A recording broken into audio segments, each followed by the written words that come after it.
गणित चांगले करण्यासाठी महत्त्वाच्या 5 सवयी.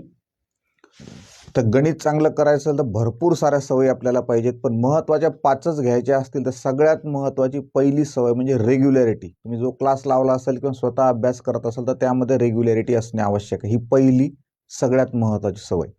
दुसरं, अभ्यासामध्ये तुमचे शॉर्ट मेथड्स राहतात गणितामध्ये, त्या बाहेर काढायच्यात. सूत्र असतील ते बाहेर काढायचे. ही झाली तुमची दुसरी सवय, बाहेर काढायची म्हणजे छोट्या वहीमध्ये.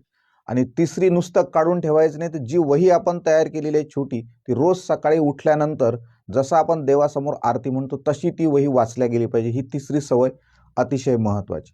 त्यानंतरचा असा आहे की पुन्हा अभ्यास केल्यानंतर गणिताचा प्रत्येक चॅप्टरच्या तुमच्या PYQ सॉल्व्ह व्हायलाच पाहिजेत. त्यानंतर लास्ट सवय जर आपण विचार केली असेल तर आता तुम्ही सोमवारपासून किंवा रविवारपासून शुक्रवारपर्यंत जो अभ्यास झाला असेल तर त्या अभ्यासावरती टेस्ट व्हायला पाहिजे आणि आपलं ॲनालाइज व्हायला पाहिजे.